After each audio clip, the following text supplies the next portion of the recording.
As far back as I can remember, my mom worked the graveyard shift at a local retail company.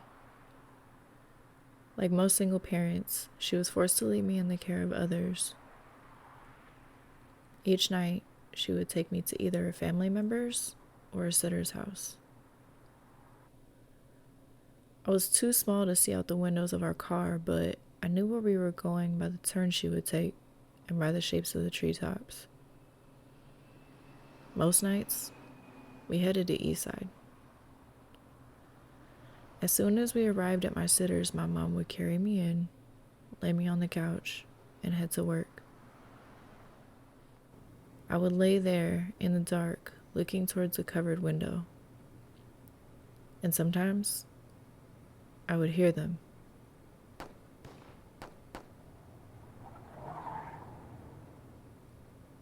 One time I asked why people were lighting off fireworks, and my sitter told me to sleep on the floor whenever I heard them. To me, this was Salishan.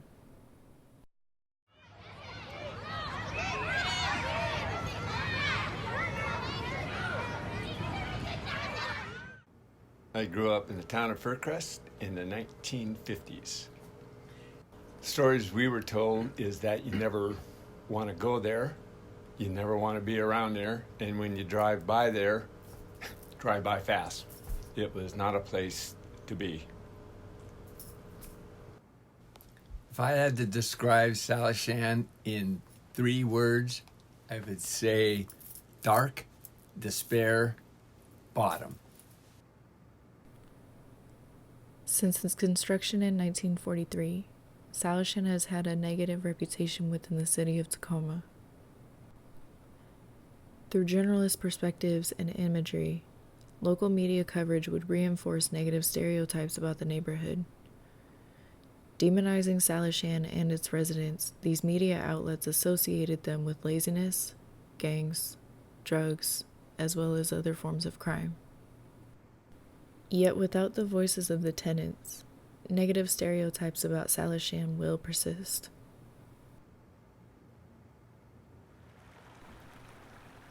The land that Salishan sits on today was originally a part of the Puyallup Indian Reservation, which was developed under the Medicine Creek Treaty of 1854.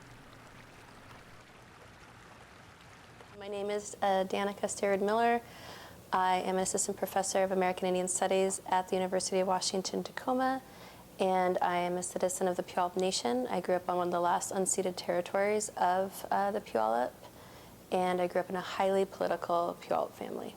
The Puyallup are the indigenous people of this land, and by what I mean by this land is the city of Tacoma is how generally people think of the Puyallup in terms of their contemporary presence. But the traditional territory of the Puyallup actually is the Puyallup watershed, which begins is Mount Rainier or Tacoma, as we used to as in Lushootseed. So the Puyallup are the people of the Puyallup watershed, and not just necessarily of the Puyallup River. Like Native American tribes across the country, the Puyallup were forced to centralize under the reservation system. When the system ended in 1886, John Swan, a member of the Puyallup tribe, was allotted a large piece of land where Swan Creek Park and Salishan are located today. Over the years, Swan was publicly shamed and deemed a drunkard by local newspapers. During this time, he began to sell off portions of his property to individual buyers and local logging and mining companies. So while I can't speak to John Swan specifically, what was happening for Puyallup people and Indigenous people more generally at this time in this area. So by this time we have, of course, forced relocation. We have the complete, it's illegal to practice our religion. And what that means is that everything that's associated with the religion, so schooling and other sort of skills that we learned from our elders is also going to be put in jeopardy, and medicine, most importantly. So we're going to have high death rates of children and elders because of poor nutrition, because we're no longer allowed to practice our traditional ways of feeding ourselves. We're going to have high death rates because of the lack of medicine. There is forced westernized medicine that is spotty at best and traumatic most of the time.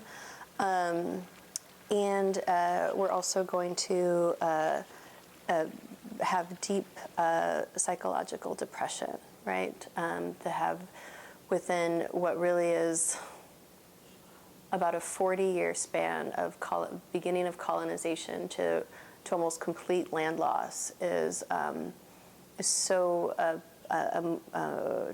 devastating to so many tribal members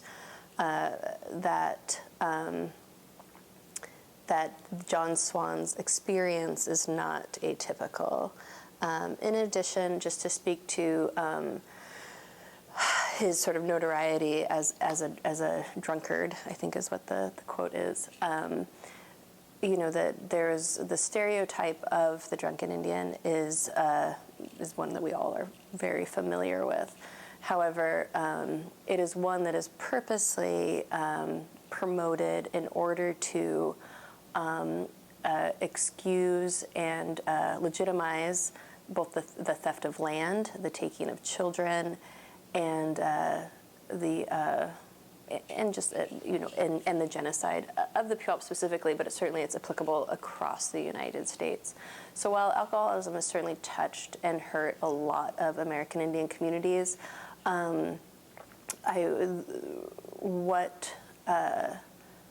what this speaks to is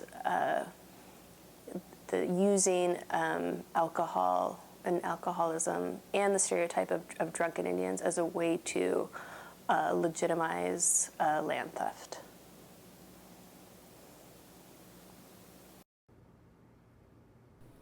As time went on, reservation land began to dwindle as more settlers began to arrive in the Tacoma area. After his passing in the early 1900s, John Swan's land went through a series of changes in ownership. By 1940, there were 30 privately owned properties on the original Swan plot. Owners of these properties were all eventually court-ordered through eminent domain to vacate to make way for the new wartime housing project. Salishan's history really started with the Japanese attack on Pearl Harbor that began World War II for this country. When that particular war started, the federal government realized two things. That a lot of people were headed to the Pacific Northwest to build the ships and planes that won that war. And that when they got here, they would make a housing shortage a lot worse. In response, as an emergency wartime measure, the federal government built Salishan to house war workers and their families. After the war, the federal government gave these communities to the local housing authorities to own and manage as public housing, and they became the largest source of affordable housing in their communities. And that's how THA, the Tacoma Housing Authority, ended up with Salishan. Although our relationship with it started during World War II.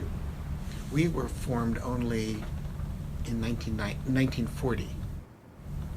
And our first big job was to manage Salishan for the federal government during the war. The effort to do that is interesting to read about. There's some notable aspects to it. Salishan, when it was built and managed, was racially integrated on purpose. This at a time when the nation's housing markets were thoroughly segregated by race on purpose. Salishan was integrated on purpose. Betty Arndt is a great-grandmother who grew up mostly here in Tacoma, but spent time in Seattle and down in California, but most of the life was here in Tacoma. We moved in 1943, so it hadn't been open very long. The streets were still dirt. There were no sidewalks,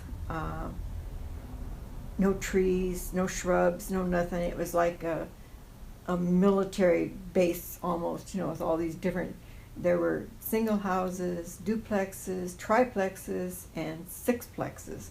And we were lucky enough to be in a single house because there were 4 kids, my parents and the 4 kids. So we had a single house, and I absolutely loved living in Salishan. I mean, I was from like 7 until I was 17, and so I grew up there. That was where we lived, and that I loved it.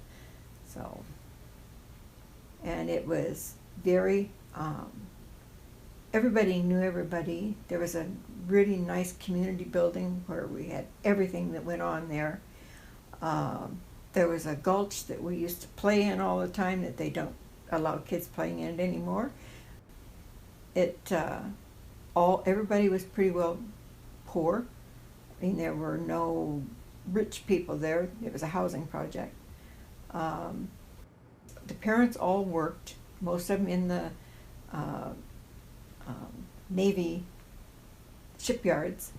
At the community building, they provided everything. They gave you shots. They had the daycare. They had, later on, they had a teen area for teen dances. They had movies in the main auditorium.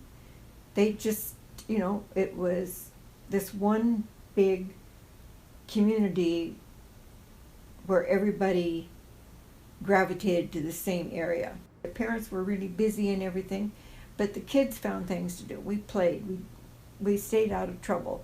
The kids from Stadium and the kids from some of the other schools around used to come over and try to cause trouble here in Salishan. And as I got older, as I became a teenager, and we noticed that sort of stuff going on. But and everybody looked down on us because we were from the project. I remember the blackouts that we had to keep our windows covered and stuff like that after dark. They were always afraid that Japanese planes or whatever were going to come flying over or whatever, so we had to, at night, you had to keep your windows covered so no light got out at all. Mm-hmm. And they had people that went around, if they saw any light, they would, tell you, get your lights covered. But we weren't out after dark. After the war, the neighborhood was repurposed from a wartime housing project into a low-income development. Okay, my name is Jeremy Dashell. I'm 33, and I lived in Salishan from 1992 to 2002. Hi, my name is James Santana-Mon. I'm 29 years old, and I was a resident in Salishan from the middle of the 90s to the early 2000s. When I was living on the south end, our house had burned down, and we ended up getting housing in 1992, like November of 92. So we moved to Salishan, and that's how it was. We got placed in public housing. So. Well, my mom moved me and my sister into Salishan after her and my father had separated. My mom ended up moving us in with my grandmother.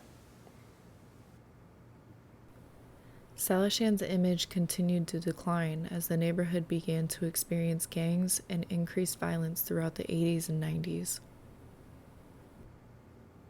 I loved it all, to be honest, but if I could say there was like anything, probably the gang activity. Like, yes, as kids we became adapted to it because it was like, oh, they're shooting dice or they're shooting, but just the fact that we were in that type of environment wasn't a positive. So if we could have eliminated all the gang activity, it would have been a plus. So I remembered just violence. I mean, I'm not talking about like, violence with, just little kids and stuff. I was, witnessed some major violence within the community.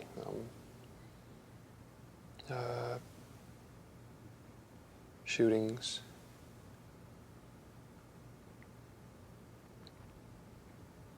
And just unnecessary bloodshed, I guess. I would have to say a bad memory was losing my friend Terrence, like my brother. He got killed on 44th, and unfortunately, it's still an unsolved mystery. But he was young when he died, so like that was my guy, like, and to lose him was like even harder because he was like, I felt like he was a genius. Like, he was the smartest man I knew. Like, he would just do stuff, and I'm like, dude, how do you naturally just do that? Like, he would create crossovers in basketball. I'm like, dude, how in the world are you? And he always did everything that he did with a smile on his face. So it was like, to see him mad, he was like, dang, that's weird. But I rarely seen him mad. So, like, everything he would do, he was laughing, or he was just a good spirit. So it hurt, like, when he got killed for no reason, over stupidity. So that's probably one of the worst memory that I have of Salishan. Although Salishan did experience its share of crime and violence, residents felt the neighborhood was much more than how it was portrayed. I like Salishan because it was a community, so it felt like the family vibe was there. We had the Eastside Neighborhood Center, which was the heart of Salishan, which kept us involved in everything. I learned how to play baseball there, basketball, African drum and dance. I didn't really have to leave. As for anything, it was like its own village within itself, which was warming because everything was there. So The thing that I loved the most about Salishan was the sense of community and feeling at home. And we were just all able to run and play and just go wherever we wished and not feel like we were in danger, because the neighborhood was always looking out for us. And everybody kind of knew each other.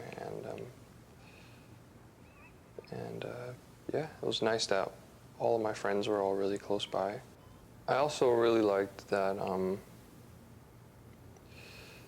the community would come together for certain things. I do remember them having a contest, holding a contest for who had the best lawn and stuff, and that was pretty cool because my grandfather was so big on his lawn.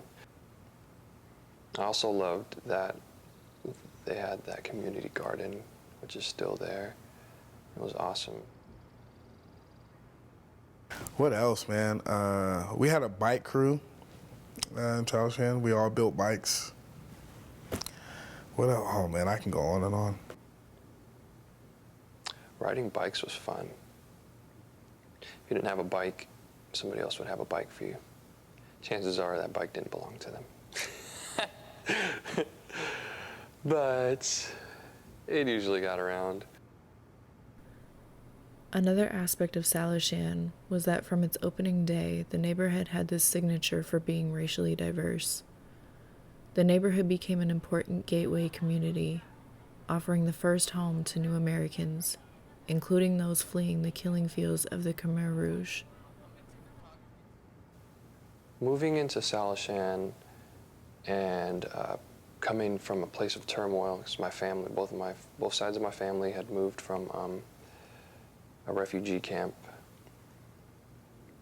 and during the Cambodian genocide, and they had escaped the turmoil that they had been going through to come here to this community, and it almost felt like home again for them, for the fact that I mean, their temple was just right across the street, and it's just a place of worship and also just a place to get together. And every April, that was when it went down. It went down, and the community would just kind of gather, and I just vividly remember walking around the neighborhood and just still being able to hear the music slapping from the background, from the distance way far out. Over the decades, Salishan as a community had developed its own culture. From being recognized for their sports teams and assistance programs at the Eastside Neighborhood Center to hosting community gatherings and celebrations, Salishan also had its own urban legend by the name of Bald-Headed Murphy. Oh, yeah. Okay, yeah. Obviously, you know, a lot of people know about Bald-Headed Murphy and all that, and just in the back roads, and you know, growing up, all the stories would be, you know, everybody would tell me these stories about Bald-Headed Murphy and stuff, and just to be wary of walking alone, and just going to the back roads in general would be quite the trip, and you know, but it was just normal to us, actually. It was just real normal to us.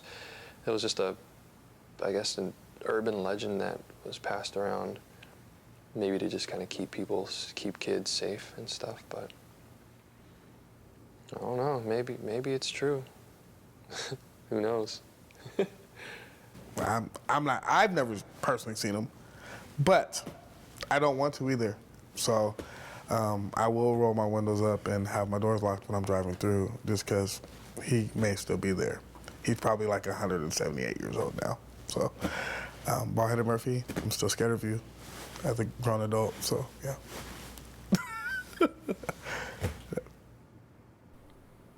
Regardless of the truth behind the urban legend, Bald-Headed Murphy fed into the stereotype of the neighborhood.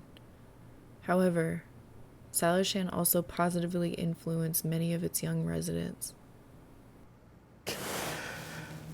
I work with kids, so I'm a youth mentor, and seeing them go through the same stuff that I went through, like foster care and being adopted, and it's easier to give them the tools to do well.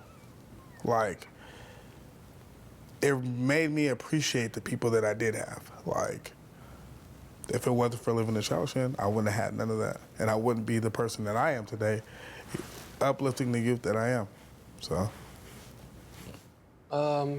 Yeah, growing up in Salishan has definitely made me a more resilient person. I guess when you kind of grow up poor, you kind of learn to appreciate the things around you, you know. I can just kind of see it in contrast to my friends that didn't grow up there, and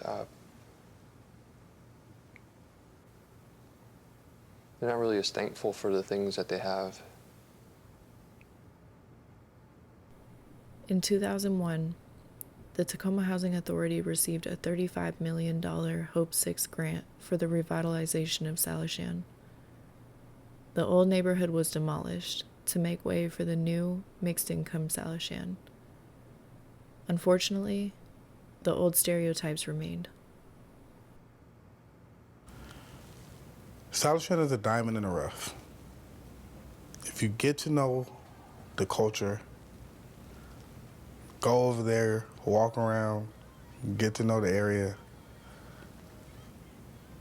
you will see the hidden gems that sit inside that beautiful area. And when I say get to know it, it's not like, oh, I walked through. I'm talking about literally talk to people, walk through, go through the gulch. Wear your bad shoes, go through the gulch, walk around Lister, walk around the whole neighborhood, go in the back of Lister. There's a whole track in the back of Lister where we used to build go-karts and doom buggies and stuff and ride them all through. And it's just don't knock it off from the negative. Go get to know the positive. Go get to know the good. There's people that still lived in there that lives there, that been there for ages, that won't leave. Through all the bad that's been there, they won't leave. there's so many different cultures in there. There's Asians, Russians, Ukrainians, African Americans, Caucasians, like there's Hispanics, like it's one built up circle of life. And I think they hear the negative and refuse to go there because it's like, oh, I don't want to deal with that. So like, go to Salishan, build your own story and see what's really there. And I promise you, you're going to have a different outlook on everything that you thought before. I'd say that the views that people cast upon Salishan just really need to be reevaluated, because it's no longer what it was back then. And even if it were, then so what? So what? I mean, it's just people. We're people, you know. People are people. No matter how much struggle they're going through, or how much money they have, or if they have nothing at all. We all deserve to be respected and treated like human beings. I came to realize that Salishan wasn't just about hearing gunshots at night or gangs and drugs. It was always about the community and the connection that developed within the neighborhood that created the experiences of those who lived there. They want to throw dirt on us, but I mean, what they really didn't know is that we were seeds. And it sure as hell rains a lot over here, so I guess we got a lot of growing to do.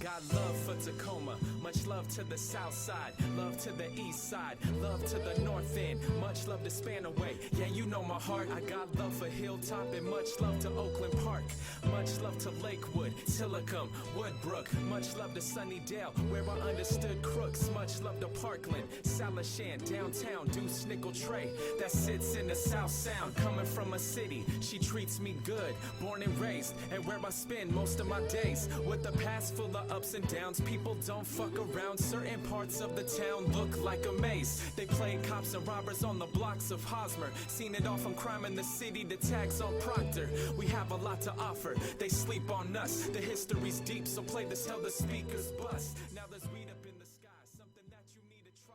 When I think of Salishan, I think of community, home, and childhood. It's hard to do 3 words. I would say home, family, and growth. That's where I grew up. I was around 4th or 5th grade. That was when I started dancing, like Cambodian traditional dancing. We had a little community center. It was like a couple blocks away from my house. And they actually had a little club there where they had teachers train the youth how to do traditional dancing. So that was very, not only important, but it just made me very happy to have a part of my culture within the community.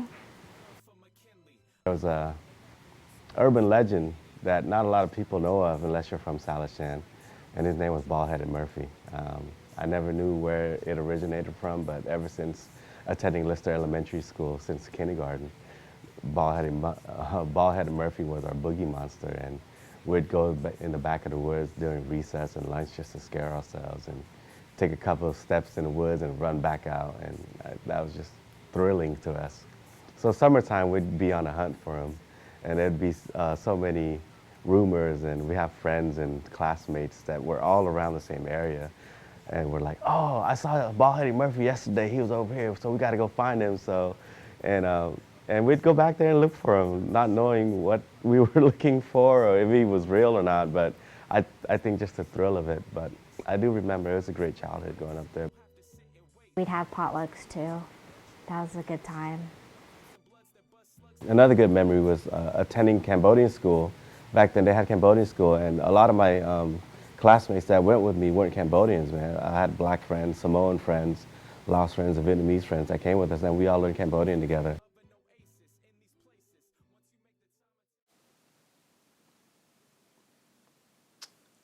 I wouldn't want to watch a documentary about the residents in Furcrest.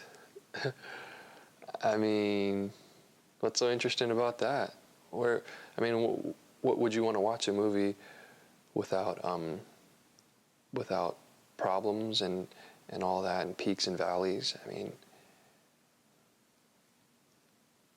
there's no fun in that.